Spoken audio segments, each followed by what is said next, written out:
নমস্কাৰ প্ৰতিদিন টাইমৰ prime time বাতৰিলৈ আপোনালোকক স্বাগতম জনাইছো। পুনৰ খোল খাইছে ৰাজ্য কপোৱা যোগদল হত্যাকাণ্ডৰ তদন্তৰ ফাইল। আৰু ইয়াৰ লগে লগে তদানীন্তন তৰুণ গগৈ মন্ত্ৰীসভাৰ প্ৰাক্তন মন্ত্ৰী অকন বৰাৰ বিপদ আসন্ন হৈ পৰিছে। উল্লেখযোগ্য যে 2009 চনৰ 12 ডিচেম্বৰত সংঘটিত হৈছিল ৰাজ্য কপোৱা এই নৃশংস হত্যাকাণ্ডটো। ইতিমধ্যে যোগদল হত্যাকাণ্ডৰ তদানীন্তন তদন্তকাৰী আৰক্ষী বিষয়া ক্ৰমে আব্দুল মতিন চৌধুৰী আৰু প্ৰণৱ ডেকাক CIDয়ে বুধবাৰে নিশা গ্ৰেপ্তাৰ কৰিছে। ভয়ংকৰ বিপদত প্ৰাক্তন মন্ত্ৰী অকন বৰা।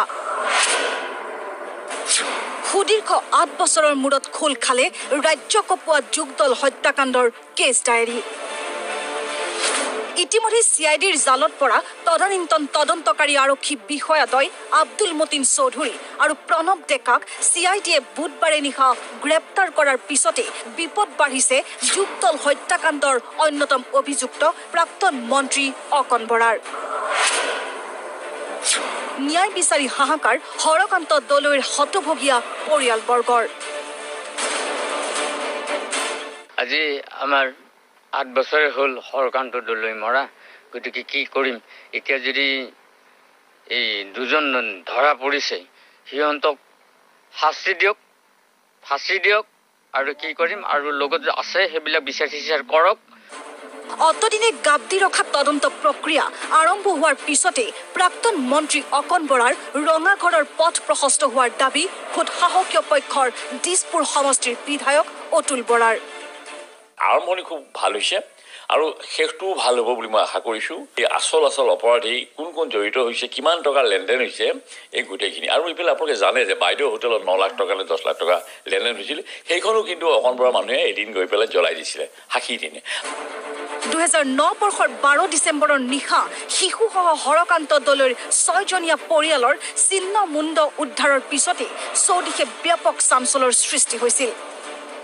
বিতৰ্কিত চিকিৎসক ডাক্তৰ ধনীৰাম বৰুৱাৰ হাৰ্ট চিটিৰ ভিতৰত উদ্ধাৰ হোৱা চিহ্ন মুণ্ডৰ পৰিপ্ৰেক্ষিতত ক্ষোভিত জনতাই জ্বলাই দিবলৈ উদ্যত হৈছিল চিকিৎসালয়খন।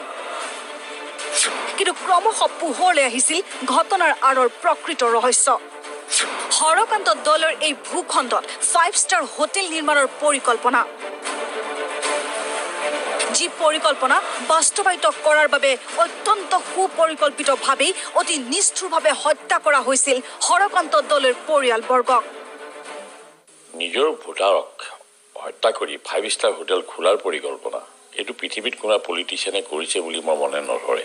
কেনেকৈ তেওঁ মানসিকভাৱে প্ৰস্তুত হৈছিল যে 5 ষ্টাৰ হোটেলৰ কাৰণে এওঁলোকক যদি হত্যা কৰা যায়, গোটেই ব্লেমটো পৰিব আমাৰ ডাক্তৰ ধনীৰাম বৰুৱা হাৰ্ট চিটিৰ মালিকৰ ওপৰত। কাৰণ যদি কটা বোৰ যদি inside the campus of heart city যদি পোৱা যায়, স্বাভাৱিকতে মানুহে তেওঁৰ হাৰ্ট চিটিখন ভাঙি পেলাব বা তেওঁক তাৰপৰা খেলাই পঠিয়াব। তেতিয়া মই 5 ষ্টাৰ হোটেলৰ কাৰণে মাটি কিনি ল'ব পাৰিম, তেওঁৰ পৰাই হওক বা দখল কৰি ল'ব পাৰিম, বা কিবা ৰণকৌশল তেওঁ ভাবিছে চাগে।